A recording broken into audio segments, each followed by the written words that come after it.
is part 2 of getting this thing to run after 13 years.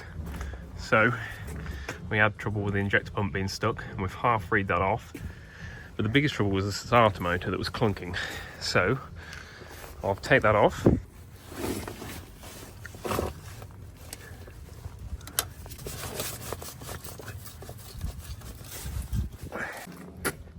Now we've got to do some testing and see if we can bring it back to life. I'm going to go get the jump pack, connect it on, and then use this wire here to excite it and see what happens. It's looking a little bit crustified. Okay, so we set up our 24 volt jump pack. Now let's see what happens when we trick it to start.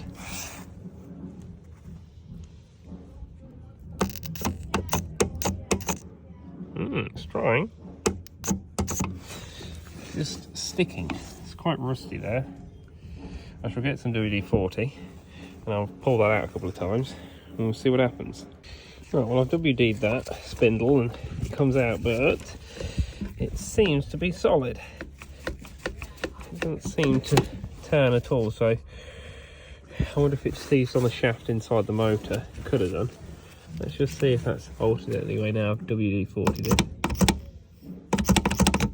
Yeah, so it's throwing out, but the motor itself is stuck, so I wonder if I can get a set of grips on this gear and try and force it round. See if we can get it to work again.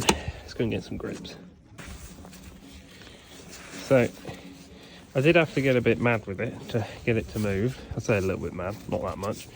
Sort of a bit of a shove and a heave and a hoe, and it cracked off, and now it's turning over reasonably well. So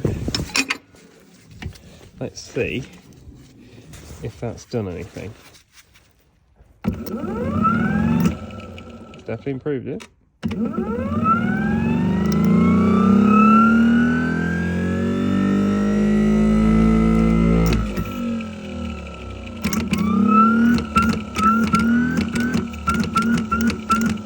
That's improved. It's not throwing out very well. I'd expect it to throw out a lot more than that. So I'll WD and grease that up a bit more and keep trying. Right, so I've WD'd and put some chain lube in there now in the spindle. I think, to be fair, it's pretty good.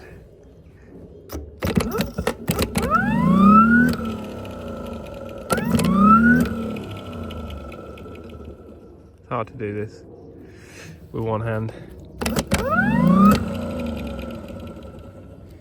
For God's sake. But yeah, I'm quite convinced that that's working fine now. So I'm going to put it back on and then we'll see if it cranks. Right, so the starter motor is back on and we have now set up the jump pack connected to the pack with exciter wire running up to, should be pin A, should basically hotwire the pack to start. I'm going to have a little go here. Oh, look at that. It's working.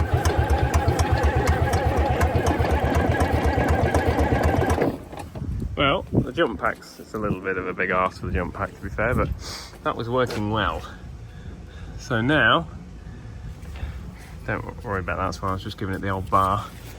Now I'm going to hold that up. I'm going to get some more power connected, and we shall see if we can free it off properly, and we can do some checks before we even get diesel into it to make sure that the rack and the governor is all working. Well, we'll probably have to add fuel, but we can run it without it connected to the injectors, so there's no chance of it trying to start. And then when I'm absolutely happy with it, then we shall add the diesel, and fingers crossed she shall run like a clock, he says. Okay, so I've put my battery cap in there. Fingers crossed now, if I push up my finger, it's hard to do on it. I'll try and do it in film. So now look, with these, by pushing it with my thumb, the rack's going and returning which is good. I'll crank it a little bit more, put a bit more WD in there, put a bit more WD inside the fuel body of the pump to try and dissolve that gumminess, which is what made it stick in the first place. And then I think we'll add some fresh fuel, some more batteries, or another jump pack, and we'll see if she starts. Right, we now have more power. I've now spray greased the rack, the plungers rather, battery thing in place. I've injected a load of WD-40 into the fuel body.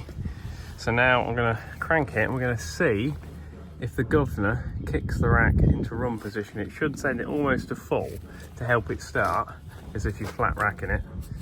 And then once it's running, and only when it's running, it should then come back down and you'll have control of the idle. So, ready to hot wire.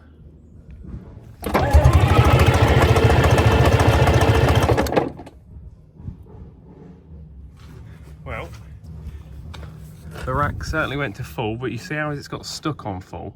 That's why they run away. And look, it's slowly, without touching it, slowly coming back.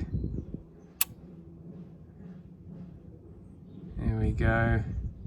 So if you ran that at the minute, if I just put fuel to it and ran it like that, it would run away, because that's revving flat out at that position there.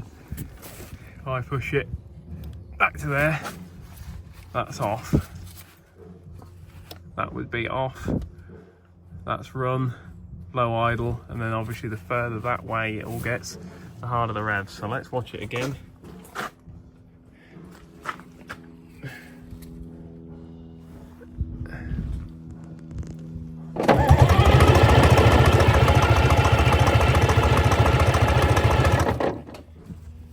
See, it's trying to inject the WD-40 that we've put in there.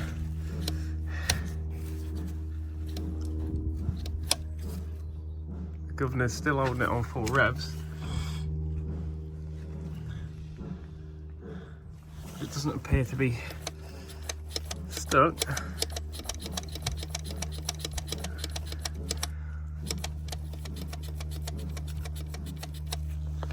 I'd say, to be fair, it's probably okay. It's getting there. I think we'll just rev it a little bit more, or crank it a little bit more.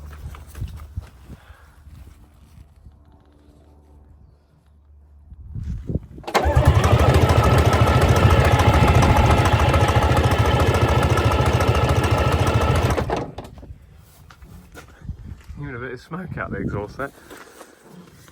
It shouldn't be getting any fuel, so that's just unburnt fuel or oil that sits in the bores.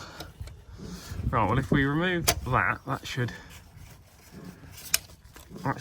basically turn the engine off. Oh, I've lost it now. You can see that's now put the engine into stop.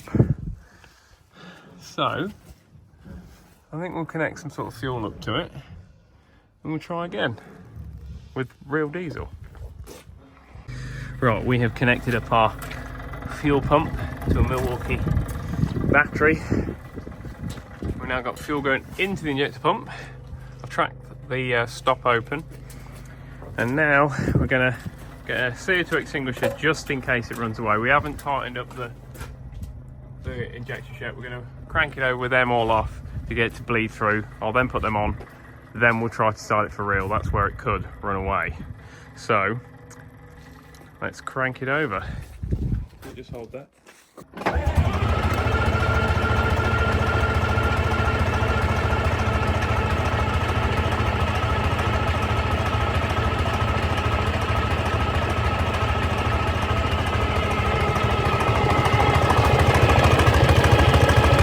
Did you say they're all square? It looked like it, yeah, it looks like they're all wet.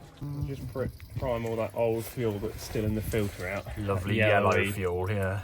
God knows what that is. Not the nicest. It's probably kerosene, to be fair.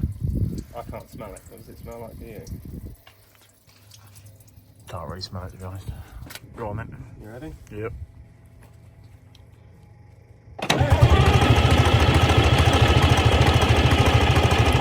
That's better. They're coming, yeah.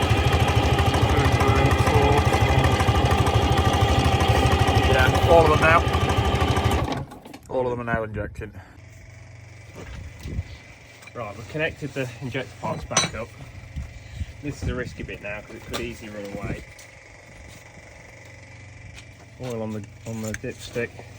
So, got a couple of things I'll probably do. If it does start and run away, I'm going to pull that cap out. Hopefully that will stop it. If it doesn't, I've got to be ready with the fire extinguisher to blast it into the air cleaner, and that should stop it. So, let's try it. Yep. Give it a go. Whatever happens, you just film and act Yeah, like yeah, nothing's happening. Mate, don't you worry. I'll do the panicking. I'm good at that. I'll do this up. It's probably not got enough go in it to start.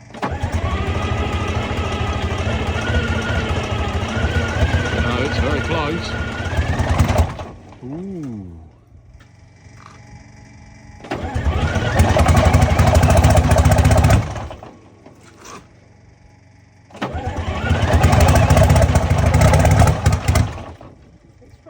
Yeah. I don't think it's going to run away. I don't think it's going to run away either. I think I'll just be in front of it. Yeah.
Well, that was a successful once. I was hoping we could have got that going in the vehicle, but obviously not. But with absolutely no expense, nothing. It's cost us nothing to mend that. Just a bit of WD-40, a bit of time. Most people have put a brand new starter motor on it, wasted a load of money, and it didn't need it. So we're going to give it a power wash off. I think it looks untidy, and it is. It doesn't really appear to have too many leaks. So we'll power wash it off. We'll run it up and get it warm as we can anyway. You don't want to run in too long. So rely on being in the vehicle to cool properly. And we're just going to check for any oil leaks because there's bound to be a few dry seals. And then if it's all right, we'll wet back the engine bay in there, steam clean it, and put it back in there. So thank you all for watching. See you again.